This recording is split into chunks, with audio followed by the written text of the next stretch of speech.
Hello, are you Trace? Yeah. Hi, Detective Juarez. How are you? Good. Detectives are making their way inside 19-year-old Drake Bickett's apartment. In just a few seconds, he's about to hear something that will change his life forever. So, your grandma, we found her, but she's dead. Drake's grandmother, 65-year-old Marilyn Gandert, was last seen walking outside her home before disappearing without a trace. Police initially believed they were dealing with a routine missing persons report, but over the next few weeks, this case will slowly turn into one of the most tragic and disturbing double homicide investigations they've ever worked on. She doesn't have that many friends. She's like me, kind of solitary. Out here at Encino and Northern, we think we found a body out here. It looks like it has arms, and it looks like it has hands. There was like intestines and stuff. Like she was like, I get real tired at night. I want to die, So did you do that for her? Yeah.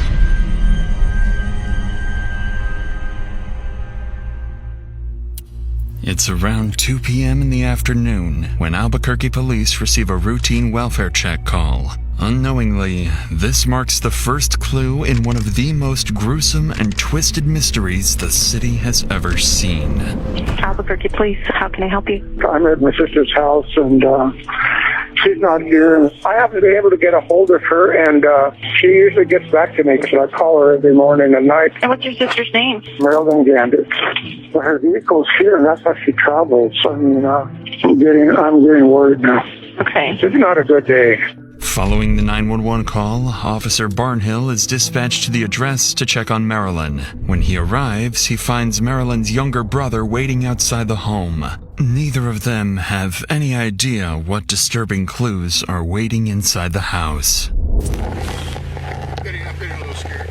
Yeah, no, definitely. So what's going on though? Is this odd that she's not answering the door, or? Not answering the door. Her phone is like it goes directly to voice messaging. I left a note there yesterday. It's still there. Okay. Her vehicle is here. That's what she drives in. I don't know how she disappeared. Her vehicle is still. Is there another place she goes? No. I mean, She doesn't have that many friends. She's like me, kind of solitary. okay.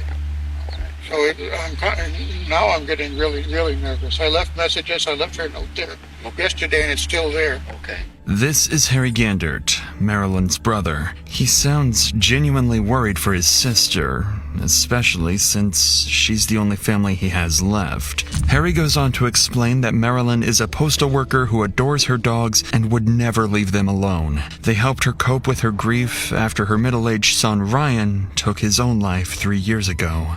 In reality, Ryan's death was never as simple as it seemed, and unbeknownst to Harry, the decisions his sister made in the aftermath are the very reason she's now missing. However, what really happened to Marilyn slowly begins to unravel when her best friend and neighbor, Nancy, arrives with concerns of her own. Is that her? Harry, Hi. are you worried about Marilyn too? Yeah.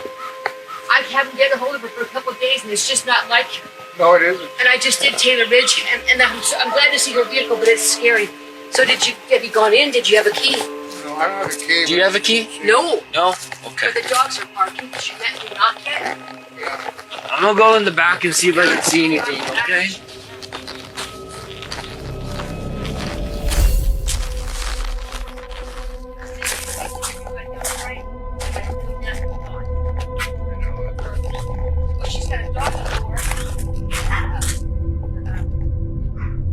After noticing the garage door is locked and the windows are covered, Officer Barnhill decides to circle around the house. That's when he makes the first of several strange and unsettling observations.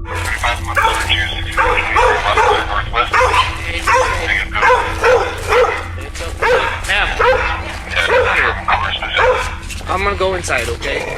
Why? Best friend. I understand that, but there might be somebody in there. If you guys are saying people are evicted, Can I go behind you? It's your family, Chief. Come over here. I'm gonna wait for another officer. We're gonna go inside, and then we'll get everything taken care of. I just don't want you to be getting hurt, okay? okay? That's the only, appreciate that's that. the only issue right now, okay? I appreciate that. Can I look in the window?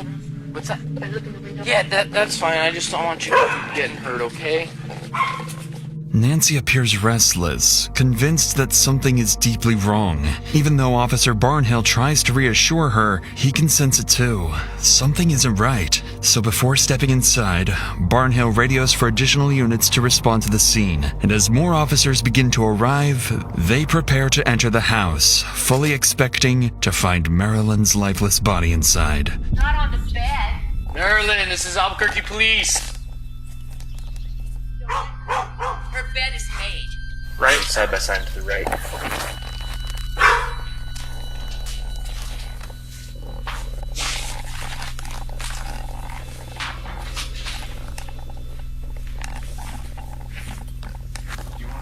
Maybe there's a 43 call here. Yeah, Maybe she's in.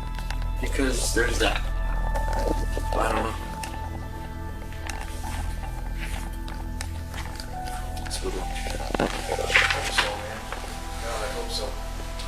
It's just a lot of weird stuff. Well, her keys are in here, huh? So she wouldn't be able to get back in if we secured it. After clearing the entire home, officers find no sign of Marilyn, but they do notice several suspicious details. Items left out of place, house and truck keys sitting on the counter, 2 dogs barking non-stop, and medication left on the table. For a moment, officers are at a loss, but not for long. They're about to learn that Marilyn owns a second property nearby, a rental home occupied by tenants all too familiar to police. And one tenant in particular is Marilyn's teenage grandson, who will soon become central to solving this case. Pretty organized. Oh, very, very organized. Very, very neat. And then these people are actually, they think who are they? Her daughter-in-law and, yeah, who was over here on Taylor Ridge.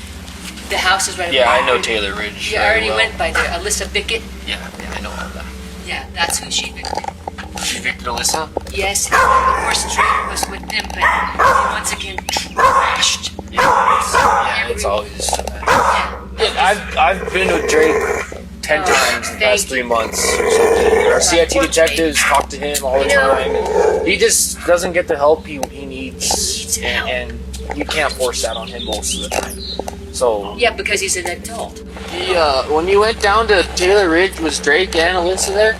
Nobody was there as Nobody? far as I knew, because I just looked for her vehicle. Oh, okay. You didn't And- go. You didn't knock on the door or anything. I did not knock on the door, Okay. but I'm getting ready to. Yeah, if she's not in here, we'll go and I'll go down there and talk to them. See what the They're deal gone. is. She changed the locks. From They don't have a key. She went to court. She just and on that house. Yes, At least not bad. Well, I mean, does she get violent too? yes. She gets drunk, and that's She's been her violent problem. with police before too. Yeah. What the problem is she And gets? Drake, you said no, right? He's currently going to court for battery on a household. Yeah, that's probably that case when I was there. I'm worried more about Drake's doing something crazy because he's schizophrenic. I mean, come on. The back and forth between the trio reveals critical information. According to Nancy, Marilyn's daughter-in-law, Alyssa Bickett, and her troubled grandson, Drake, were recently evicted from Marilyn's other home on Taylor Ridge Road. Hoping to find Marilyn there, officers head to the address, an address they're all too familiar with, having responded to several domestic incidents involving the family in the past. But this time, things will be different. As officers arrive, they're unknowingly on the brink of walking into a murder scene and coming face to face with a killer hiding in plain sight.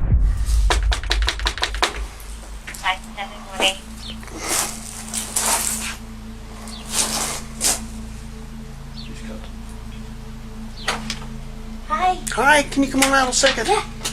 So, what's going on? I'm moving out. Okay, what's your name? Alyssa? Oh, Alicia. And the owner knows you're here getting Yeah. this stuff? She on Friday, she said come on Saturday morning and get the key because we had done it for 3 days and she's like, you guys haven't done anything to the house, and, so I want to rest because I'm going to work on Monday. So. Oh, okay, so they're... So yeah. I said I'm going to come by in about an hour for the keys. I don't have the okay because but I told her when I am, and see, she wasn't answering me, but she doesn't always answer me. So the last one you got from her was at 10:35 on the 26th. That was the Friday. Do you know where she would be right now? I honestly, I don't, and that's because somebody's trying to report her as missing. And it's her brother. He called me yesterday too, and I'm worried too. That's what I said. What do you want me to do? Do you want me to help you? I don't know. I left here, and she on Friday, and she said, "Come in the morning and get the key." And then she said, "I really don't want to go because you guys, I've been there for 3 days. I'm tired. I go to work on Monday." She wanted me out. I've accepted it. I'm leaving the house. Did she legally evict you, or did she just tell you to leave? Okay. But she gave me extra time because if you knew how much stuff I had, I mean, I have 23 years of my life. I have 3 kids. I've been here before. Yeah. Reference Drake. Yeah. Yeah. Where's Drake? He's at a hotel. Okay. How's that going for you? It's going okay. He's gotten better. Okay. He's gotten better. He doesn't really help me. That's why he came over. He helps me. He helps me a little bit, and he's not here now. No. So you're here alone? No, I have my friend Annie. She was one of my roommates. We're just getting it cleaned up and packing everything. Like, I had a lot of books. Okay. I'm sorry. Do you have your ID?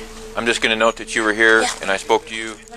According to Alyssa, she'd been moving her things out while her son, Drake, and her roommate, Annie, were helping. Marilyn had given her extra days to move out, and the messages on her phone seemed to confirm this. But it's still unclear why exactly Marilyn was evicting her daughter-in-law and grandson, something that will later turn out to be central to Marilyn's disappearance. For now, though, what catches the officer's attention is that they've been to this house before, responding to domestic incidents involving Alyssa's son, Drake, who suffers from schizophrenia. He also has a previous charge of battery on a peace officer. So far, Alyssa's story seems to check out. But the moment she steps inside, Officer Barnhill makes an interesting observation.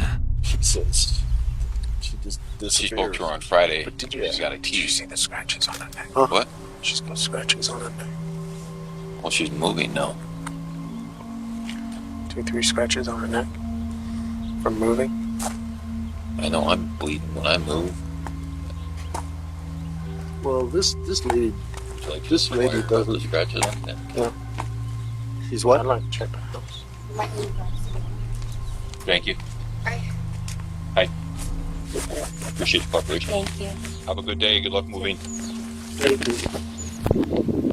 The scratch marks Officer Barnhill notices are hard to ignore, but their origin remains unclear. What has yet to dawn on these officers is that the marks might be linked to Alyssa's deceased husband, Ryan Bickett, as the couple allegedly had a years-long relationship filled with physical and mental abuse, a hidden detail that will soon send investigators down a rabbit hole. But before officers can dig deeper, a familiar vehicle pulls up by the side of the road. It's Marilyn's neighbor, Nancy. She's curious about what the officers have uncovered so far, but more intriguingly, she seems to be several steps ahead of them.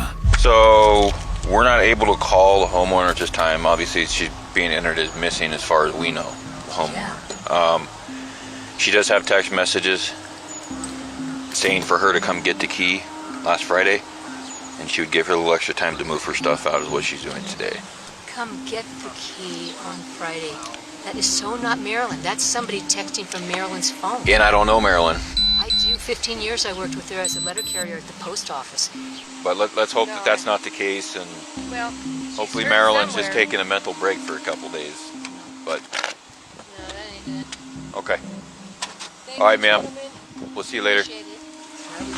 Clearly, Nancy is not convinced. She's known Marilyn for years and insists that Marilyn wouldn't have handed the keys to Alyssa willingly. She would have wanted to be there for the eviction herself. Initially, officers are ready to leave the scene, but Nancy's words make them hesitate. Her insight shifts their thinking, and they decide it's best to return to Alyssa's house and request permission to search. It seems like the right decision, but in the process of carrying it out, the officers will overlook something crucial. Exterior doors. Yeah, no, Watch out, Johnny. I'm just trying to, sorry, I'm packing my... Just put it here so we can go. Right, where are you moving to? Well, I don't know yet. Oh, no. Honestly, I have no idea. Precarious. Apartment or storage unit for the moment, huh? Yes, yeah, for now. I know. And then the holes are from Drake, you know, when he gets stupid. And I'm like, oh, boy. And that one, I can help you open this door. This one? Yeah, well, because this. I had it a little close, so I was trying to. You're getting there. I'm getting there. Like, I'm really getting there. I'm trying to get it all organized. My room is the most in the kitchen. Just from Drake? Yeah. He just bangs his head in. I'm just like, whatever, I'm gonna fix it. This too. Like, this is how it was the last time too. And I'm like, but I can't just put him on the street, you know? I put hers there. So. Good. Yeah, and I mean, and you know, she didn't come yesterday, and I expected her to come by, but I didn't think anything of it. I thought, you know, she probably just, you know, Right. like sometimes she gets mad and won't even talk to me. So, and she's mad at me, and so, but she has been pretty cordial with me, and I've been, you know, and she's like, I noticed you haven't heard anything, so let's just, you know, so I'm just trying to get my stuff out. As officers walk through the house, they notice multiple holes punched in the walls by Alyssa's son, Drake, leading them to believe it's likely the reason Marilyn wanted them evicted. But they couldn't have been more wrong. Amid the clutter, the officers make a critical mistake. They overlook crucial evidence that could have made Alyssa a prime suspect. Marilyn's purse, medication, vehicle keys, and something far more gruesome. With nothing substantial and no clear reason to suspect Alyssa, the officers leave the scene empty-handed. But just before heading back to the station, they make one final encounter with a passing neighbor. Someone who offers a chilling hint as to why Marilyn was so determined to evict Alyssa. They were evicted last week. When was the last time you saw the property owner? Thursday or Friday? Thursday or Friday? Marilyn Gandert is the property owner. She said they were not supposed to be here without her being present. I would not put those people past making sure she disappeared. Just because, I mean, you know the history of the house.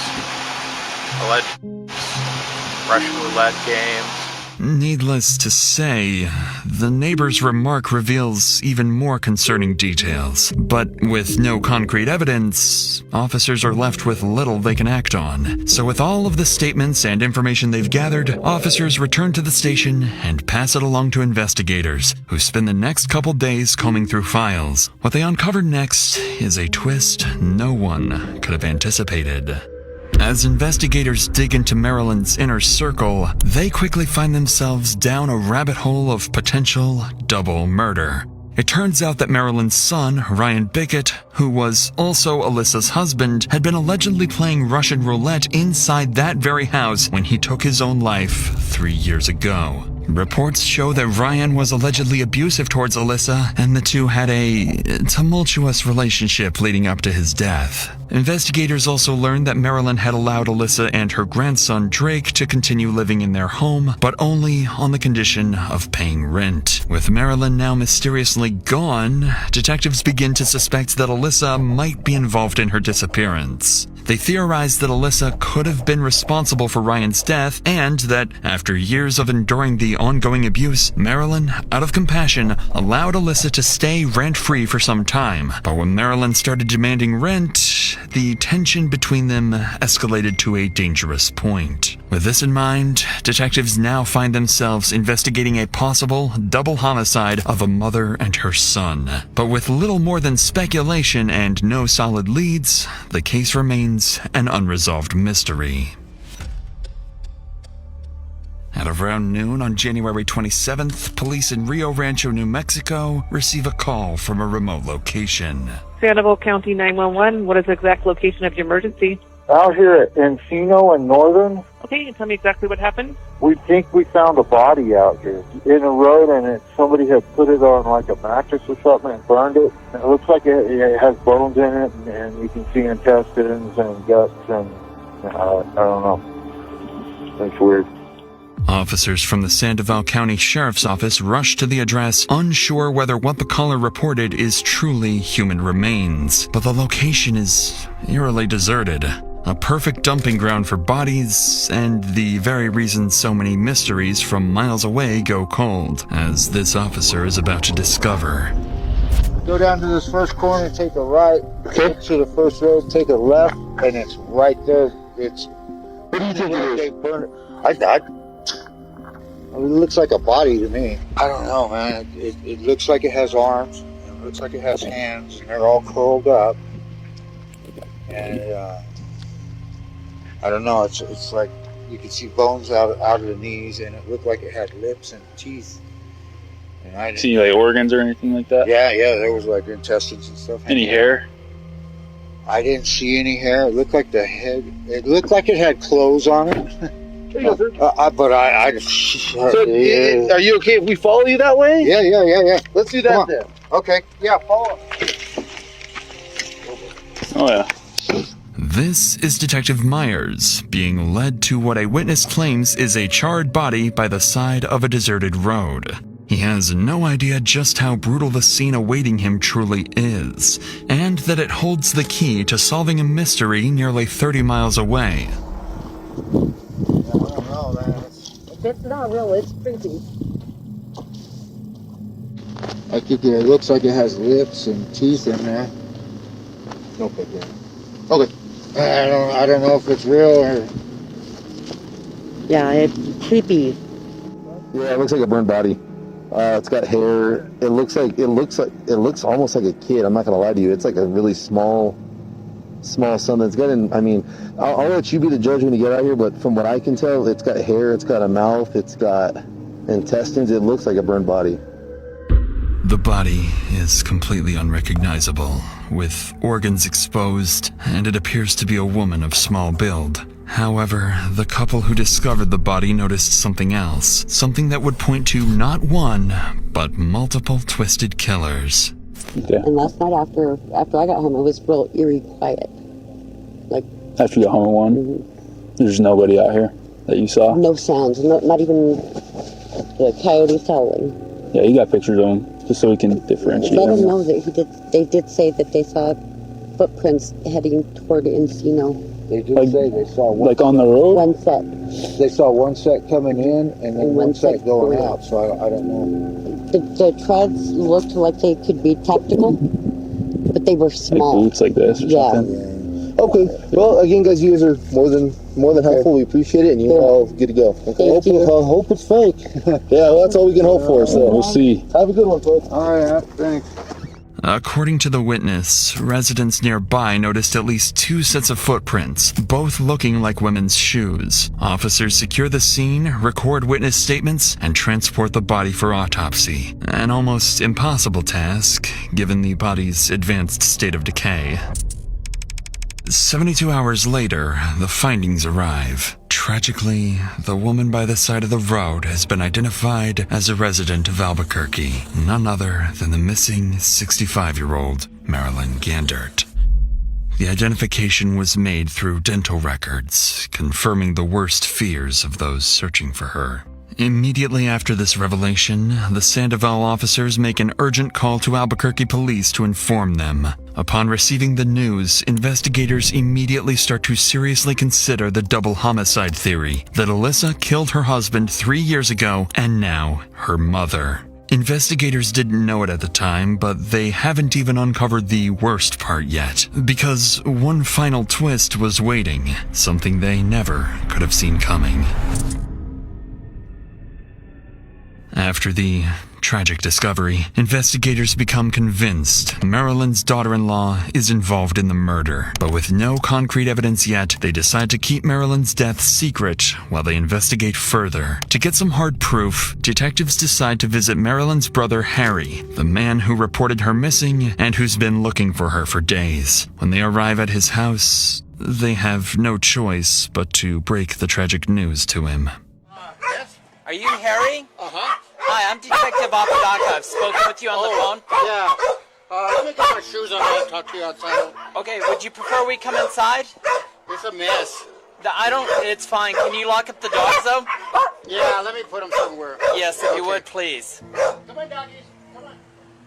So I told you I was going to keep you up to date as to everything that's going on. We talked to Sandoval County, the detectives with them who are working it. Yeah. The body that she suspected in Rio Rancho, the burned one, was positively identified as Marilyn. Why don't you have a seat, sir? Yeah, sit down. I am so sorry we have to come and bring you this news. Harry, I'm so sorry. Is there anybody you want us to... Why would they have done that? You must have been frightened to death. Oh my God. Is there anybody we can call to be with you right now? No, I'm a kind of a solitary person. I'll call my neighbors and talk. Harry is devastated. Without Marilyn, he has no one close to him, except her 2 dogs, who have just lost their loving owner. But upon hearing this tragic news, he becomes more certain than ever he knows who might be responsible for his sister's death and why. We're in the process of getting some search warrants for your sister's house. Yeah. And for the rental property. Okay, because... well, there shouldn't be anybody in the rentals. Was she shot or something? And that we don't know.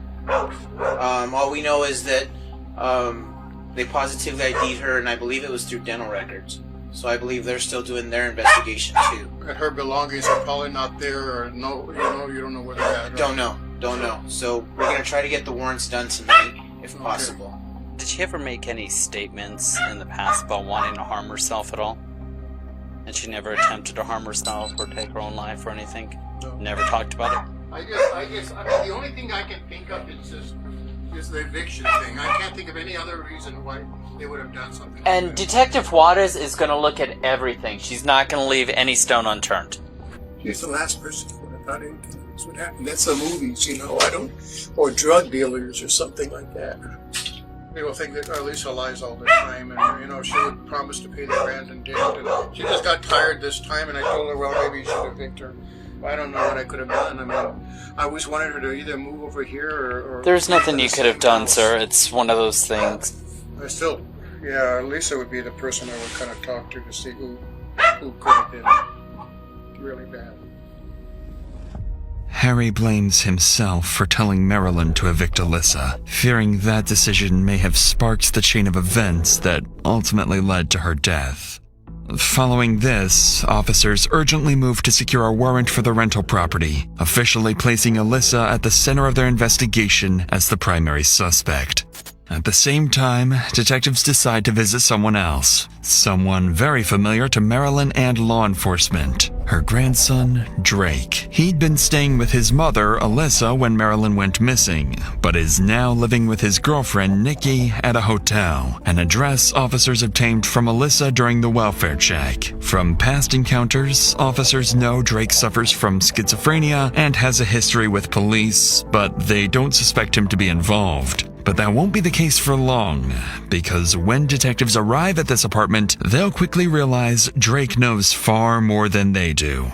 But before we get to that, most days are long, stressful, and by the time dinner comes around, the last thing I want to do is figure out what to make. That's why I've been using HelloFresh. With HelloFresh, everything shows up already planned and ready to go, so I can actually enjoy making dinner instead of stressing about grocery shopping or missing ingredients. And it's not just convenient. HelloFresh is America's #1 meal kit, with over 100 recipes to choose from every week. You get to pick from all kinds of cuisines, plus over 35 high-protein meals each week, including new Mediterranean and GLP-1 friendly options. I personally love the new high-protein Mediterranean chicken bowl with couscous and yogurt sauce. On top of that, HelloFresh uses sustainably sourced seafood and 100% antibiotic and hormone-free chicken, so you're eating clean. And now they're offering 3 times the seafood options at no extra cost. If you want to make eating at home more enjoyable and healthier, HelloFresh makes that a lot easier. I use it, and you should too. Go to HelloFresh.com/DrInsanity10FM to get 10 free meals and a free Zwilling knife, a $144.99 value on your 3rd box. Offer valid while supplies last. Free meals applied as discount on first box. New subscribers only, varies by plan.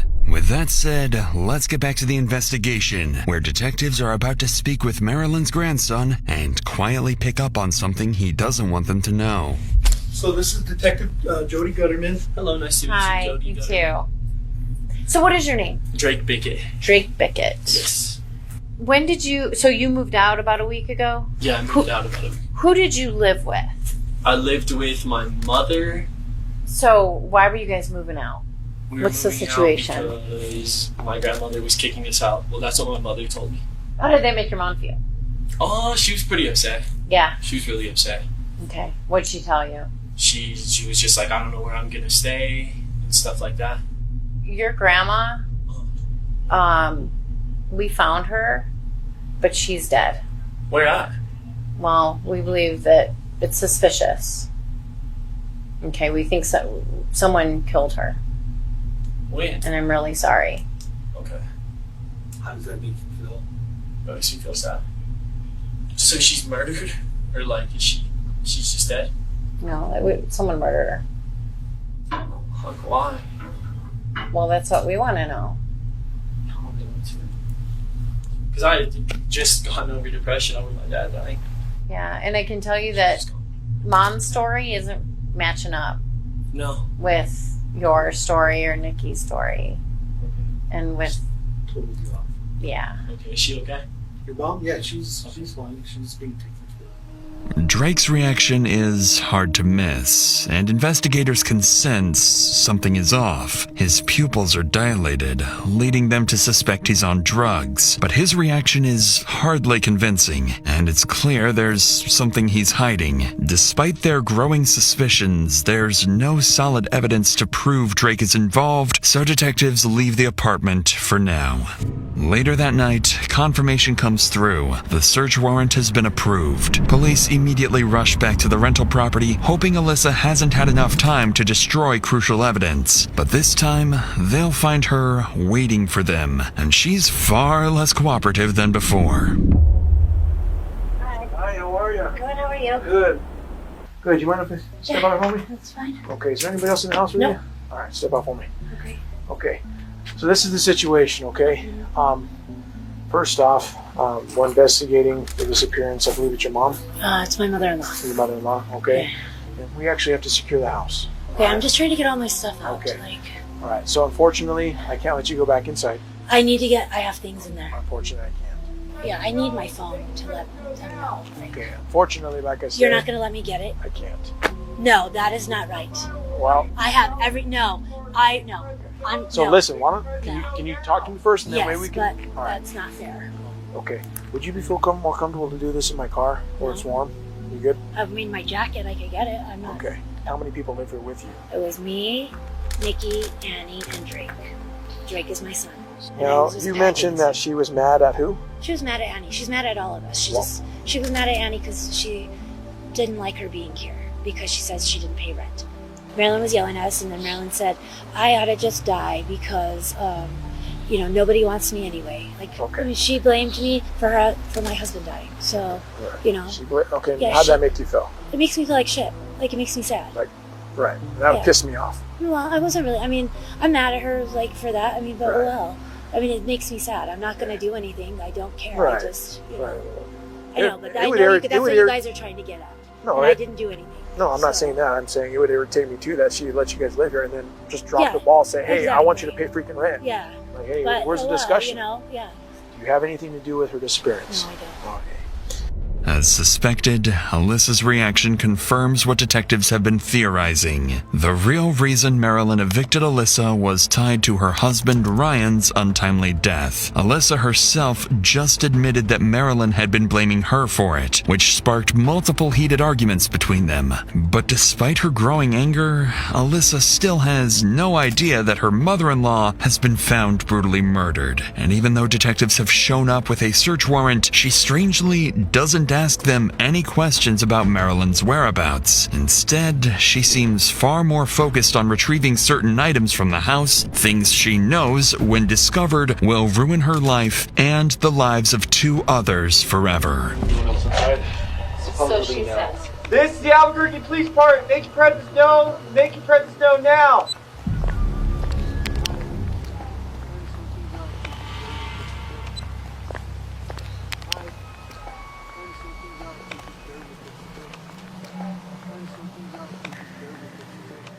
For the moment, the house appears meticulously clean, with no obvious signs that Marilyn was ever there. Yet, officers find clothes and a purse that appear to belong to her. As the search continues, a vehicle pulls up by the side of the road. It's Alyssa's roommate, Annie.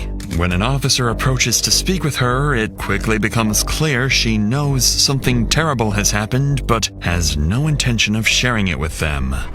How you doing? Hey, sorry to flash this in your eyes. Okay, is there anybody else in the car? No. So would you mind speaking with us? Absolutely. Oh, I know. You probably, I'm tired, you probably like, like what? You're probably trying to figure out what's going on. Yeah, Right? well, I kind of know a little bit. What do you know? Tell me what you know. I know that her mother-in-law that they rent from, she's missing. So I mean, we talk. So that's exactly what we're here for. Right. We're trying I to figure. figured that. We're trying to figure out, where she's at, because we deal with missing persons a lot. Mhm. Sometimes they have dementia or whatever. They'll leave for a couple days and then come back. Yeah. But it's cold and we want to try to find her. Mhm. You know what I mean? Yeah.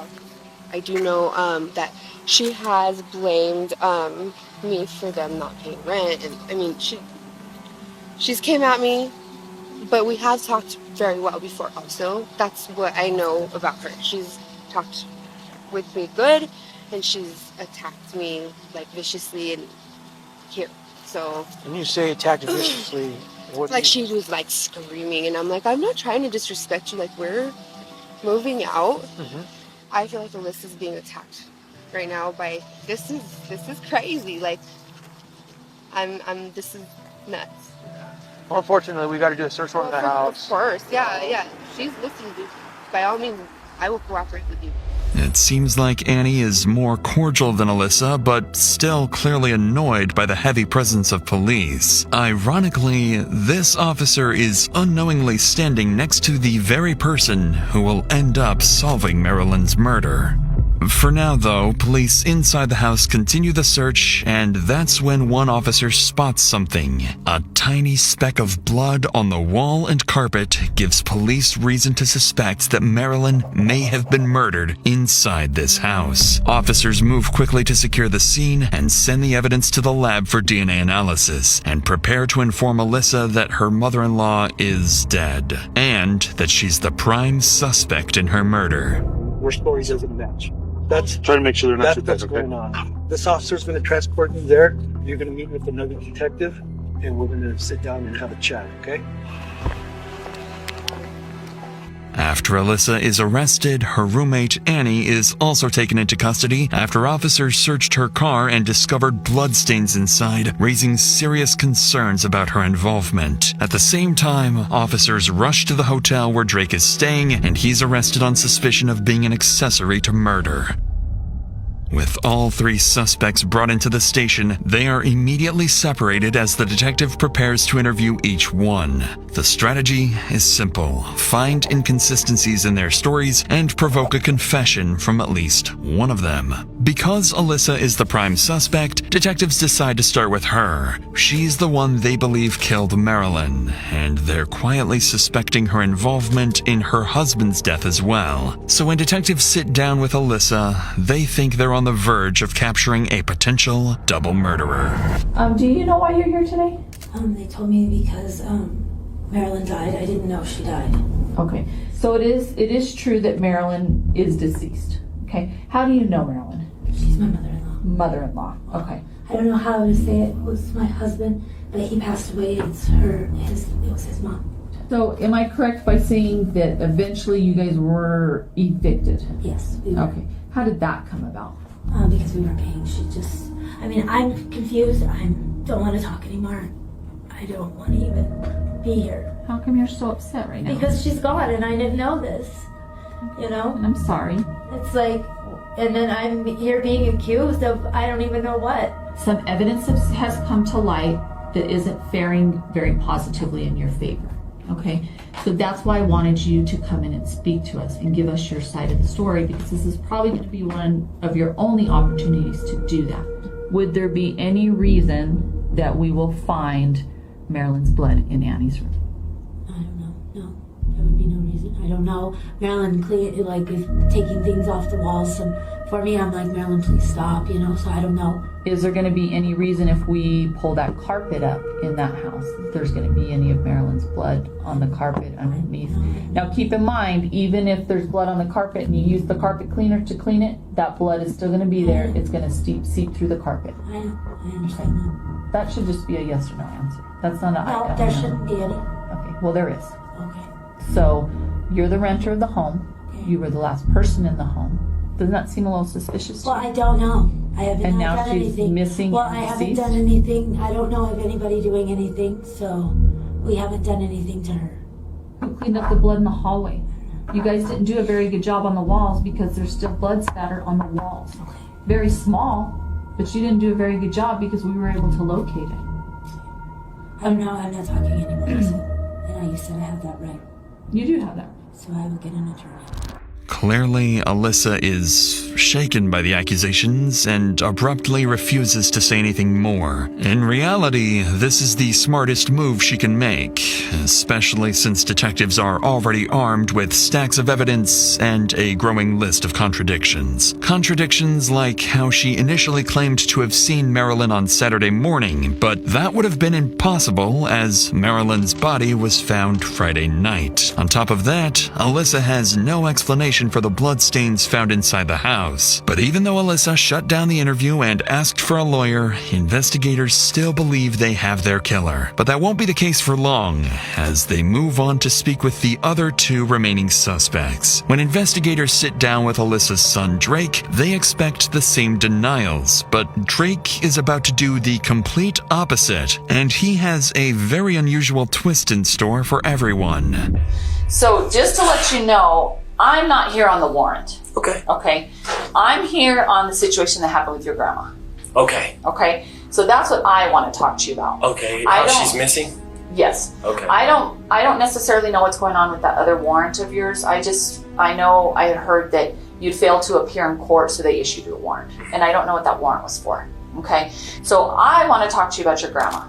Okay. About Marilyn. Okay. But I wrote a warrant for you for the homicide of your grandma. So I'm actually charging you with homicide of your grandma. Okay. Okay. I've already had your mom, your mom's arrested. Yeah. And Annie is arrested. Okay. Okay. So I have enough probable cause to believe that you were involved in the homicide of your grandma. How so? Oh yeah, you're the detective. I am the detective. You remember me now? Yeah. Okay. Well, at my house, I'm gonna tell you the honesty. Okay. My grandmother said, I'm too old. Mm-hmm. Will you please kill me? Multiple times, drunk and sober. Okay. That is honestly. So back in So I was just respect, because I can understand. I don't know if you guys can understand, but I expect you guys to be able to understand. If an old woman is old and having to work for her children, right? Mm-hmm. Then I'll do what she wants, Undoubtedly, this statement from Drake catches the detective off guard. Not only does he outright confess to the murder of his own grandmother, but he also gives the most bizarre reason imaginable. Despite finally getting a confession, the detective isn't convinced. It seems like Drake is just trying to take the full blame and protect his mother. The story he's offering is so outlandish that the detective decides to give him another chance. So you're saying that at some point your grandma asked you to kill her? She was yeah, I get real tired at night, and I want to die, So did you do that for her? Yeah, When did you do that? In my house, that's what she wanted, and obviously, I'm gonna cover it up or whatever, and I don't want to get caught. That must have been really hard. Yeah. I was there, and then she would be depressed, Right. And she was just getting old, and every day she would work, and What'd your grandma do? She would pay for my stuff, and she for certain said that. I know she said that. That she asked you to kill her? Yeah. Do you remember how? Would I have to tell somebody before I do so, or Well, here's would I respect her decision as a tired 65-year-old lady right after her son passing away, having a grandson with a different family? Is she truly better off? Did you think she was? To die. It looked like she was. She said she was. Okay. So I did. understand. I passed her away. You know what I'm saying? So how did you do it? That's it. That's all the information without a lawyer or a public defender I'd like to share. Okay. So you don't want to talk anymore after that? Okay. That is what she had said. That is all I know. That is what she had said. Okay. With no hint of hesitation, Drake doubles down on his story, claiming his grandmother wanted to die and he simply fulfilled her wish. And with an attorney requested, the detective has no choice but to accept his bizarre confession. If Drake truly killed his own grandmother and covered it up, that would ensure his mother Alyssa walks free. Even if detectives suspect her involvement in not one, but 2 murders, they have no hard proof against her. With the risk of letting a potential double homicide suspect walk free, detectives know they have one final chance to get the truth. There's still one more suspect in custody, Alyssa's roommate, Annie. Once detectives move on to speak with her, they know her statement could either confirm their suspicions or reveal they've been chasing the wrong suspect all along. So basically, I'm pretty much just going to turn this over to you. I'm going to allow you to talk, tell me what you know, what occurred with Marilyn Gandert. We all were in Alyssa's room getting high, and Marilyn was outside. When you say we all, who are you referring to? Drake and Alyssa. Okay, so you guys are in Alyssa's bedroom getting high. What are you getting high on? Meth. Meth, okay. Alyssa, she had brought it up before about killing Marilyn.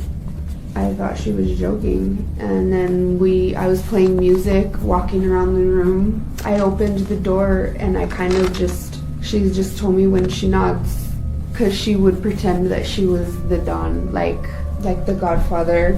She just told me when I nod, get her. Marilyn was coming in. I turned around and Alyssa looked at me and nodded again. I started walking quickly behind them and I got Marilyn in from behind and took her down. And at that point I had gotten off of Marilyn because I had her pinned down and Drake got on top of her. I think I yelled at Alyssa to get something to cover her mouth. She brought some wrap that she was using to pack, and she gave that thing to Drake, and Drake started hitting her. I think we all took turns after that doing that, started stabbing her, and I seen him going at it a bunch of times, and I grabbed the knife from him. He had already cut her throat. I prayed and then Drake asked me to pray for him.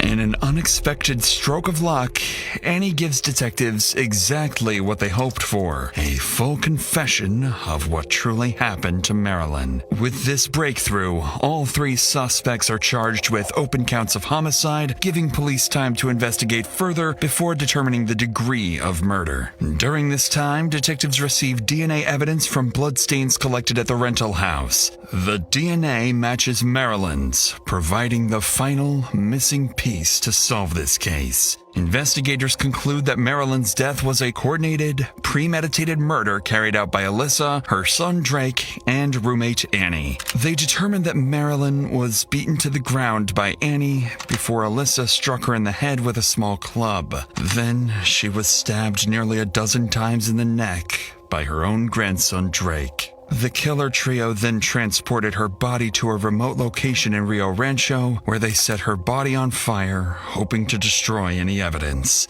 Investigators also revisit Ryan Bickett's case, Marilyn's son and Alyssa's husband. However, despite their suspicions, no new evidence suggests foul play, and the conclusion remains the same. Ryan took his own life. In 2019, a year after Marilyn's death, the trio accepts plea deals to avoid trial. Annie Rael pleads guilty to second-degree murder, receiving a 12-year sentence in exchange for her testimony. Alyssa Bickett pleads guilty to second-degree murder and is sentenced to 30 years in prison, while her son, Drake, pleads guilty to second-degree murder and receives 26 years in New Mexico's Department of Corrections.